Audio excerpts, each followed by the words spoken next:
송권의 혼술 10월 18일 금요일입니다. 제가 얼마 전에 그 송권의 혼술 코너에서 문재인 대통령의 지지율을 한번 다룬 적이 있습니다. 곧 30%대로 추락할 가능성이 높다 말씀을 드렸었죠. 그때 한국갤럽 조사 때였습니다. 한국갤럽이 문재인 대통령 지지율이 40%를 기록했다고 나왔었죠.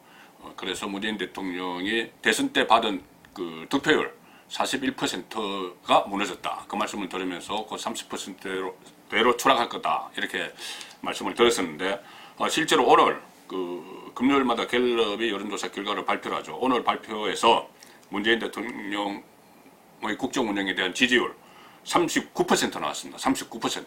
30%대로 추락을 시작을 했죠. 이 39%는 불과 일주일 전에 비해서도 4%포인트는 떨어진 겁니다. 취임 이후에 최저치를 기록한 거죠. 다른 여론조사 기관에서도 이와 유사한 조사들이 쏟아지고 있습니다. 부정적인 평가, 문재인 대통령에 대해서 그 긍정평가는 39%고 문재인 대통령 잘못하고 있다. 부정평가도 53%를 기록했습니다. 절반이 넘죠. 이것도 취임 후 최고치입니다. 한 번 이 53%를 기록한 적이 있었으니까 동률이죠. 그래서 결국은 긍정평가와 부정평가의 격차가 14%포인트나 격차가 났습니다. 자, 이 수치는 이런데 중요한 것은 이 흐름을 보려면 이유를 봐야 됩니다. 응답자들이 내가 문재인 대통령이 잘못하고 있다 이렇게 응답을 하면서 왜 그런지를 또 묻는 항목이 있죠. 거기서 주목되는 것이 이겁니다. 1번 가장 큰 이유가 경제 민생 문제 해결 부족. 경제 민생 문제 해결 부족 25%입니다. 1위입니다. 지금까지 계속 그 문재인 대통령의 여론조사에서 부정평가 1위가 경제 민생 문제 해결 부족이었다가 조국 사태가 일어나면서 1위가 인사 문제로 옮겨갔습니다. 근데 다시 이 경제 민생 문제 해결 부족이 25% 1위로 왔습니다. 이건 뭐냐 하면은 도대체 뭐가 중요한디? 영화 가사에 있었죠. 도대체 뭐가 중요한디?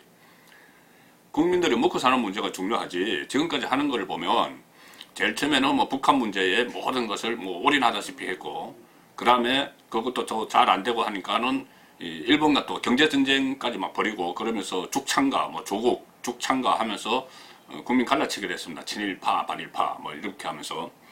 또 그것이 좀 시들해지니까는 이번에는 조국이 각종 비리 혐의로 검찰 수사를 받으니까 그 일가가 검찰 개혁을 또 계속 이야기합니다.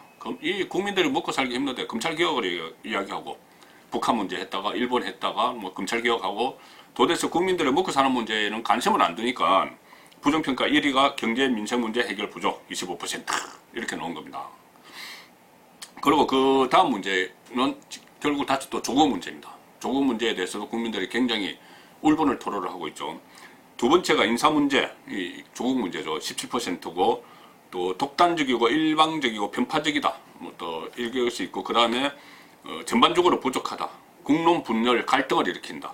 소통이 미흡하다. 이런 건데, 인사 문제부터 소통 미흡까지 다 합치면은 50%입니다. 부정적으로 평가하는 이유가 50%. 절반이 인사 문제, 독단적, 일방적, 편파적, 국론 분열, 갈등, 소통 미흡 이런 건데, 이건 결국 조국과 관련된 이야기죠. 조국 때문에 생긴 그 평가가 되는 겁니다.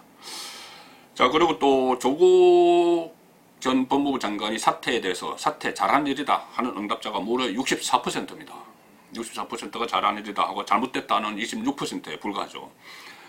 자, 이 지지율을 문재인 대통령이 기록한 이 39% 지지율을 조국 사태가 시작되기 전 2달 전과 비교를 하면 2달 전에는 문재인 대통령 지지율이 48%였습니다. 그러니까 결국은 조국 때문에 10%포인트가 깎인 거죠. 내려갔습니다.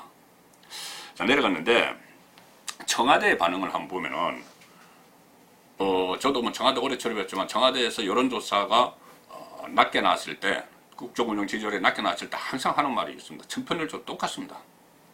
일희일비하지 않는다. 일희일비하지 않는다. 그런데 다른 정권은 몰라도 문재인 정권은 여론조사 민심에 일희일비해야 됩니다.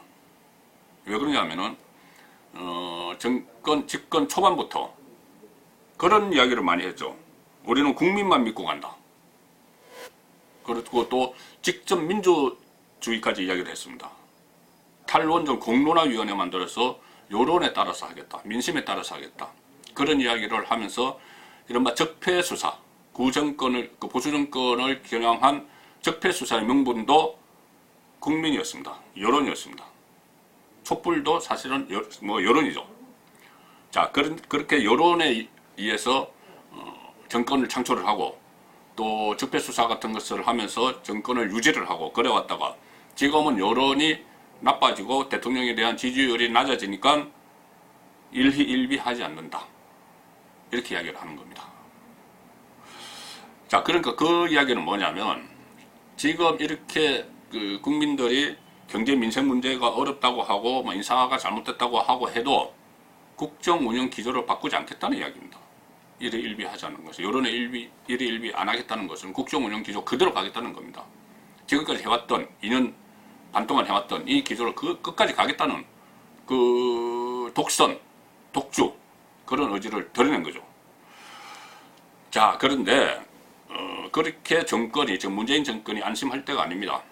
저도 뭐 청와대를 한 10년 출입을 하면서 청와대 안에 기류를 많이 보고 이 흥망성쇠도 다 지켜봤습니다. 이 시점에 정말 국정 기조를 바꾸지 않고 국민의 편에 서서 정치를 하지 않고 그들만의 정치를 한다면 가장 무서운 것은 집권당, 여당, 민주당이 돌아서는 겁니다. 민주당이 대통령과 차별화 시작합니다. 내년 총선 6개월 남았는데 대통령 이대로 가다가는 우리 다 망하겠다 하면은 차별화에 났습니다. 지금 문재인 대통령 지지율이 39%죠. 이번 갤럽 조사에서 민주당 지지율이 36% 나왔습니다. 그렇다면은 대통령 지지율과 민주당의 당의 지지율이 비슷하다면은 즉 근접해 있다면은 여당이 문재인 대통령에게 기댈 필요가 없어지는 겁니다. 오히려 문재인 대통령을 극복을 하고 내년 총선에 나서야 된다는 생각을 갖기 시작을 하는 거죠. 그렇게 되면은 지금 총선 전국에 돌입을 하면서 문재인 대통령에게 탈당을 요구할지도 모릅니다. 지금까지 대통령들이 본인이 속해 있던 당에서 거의 다 뭐 탈당 요구를 받고 탈당을 했죠. 그 임기 막판에 이명박 전 대통령만 끝까지 박근혜 전 대통령이 그때 실질적으로 차기 대권 주자로 나섰지만 이명박 전 대통령에게 탈당 요구하지 않았습니다. 나머지 그 전에 대통령들은 다 탈당했습니다. 그런데 그 탈당 시점은 임기 말기였죠. 그런데 문재인 정권은 문재인 대통령은 사상 최초로 집권 중반에 여당에게서 버림받는 대통령이 될지도 모릅니다. 그렇게 되면은 레임덕이 시작되는 것이죠. 권력 누수 현상이 집권 중반부터 나타나기 시작하는 겁니다. 자, 그런 상황을 정권이 알고도 모른 척하는 건지 정말 모르는 건지 그래서 여론에 일희일비하지 않겠다 우리 식대로 하겠다 하는 건지 그것은 결국 내년 4.15 총선 결과가 심판을 할 겁니다. 송국근의 혼술이었습니다.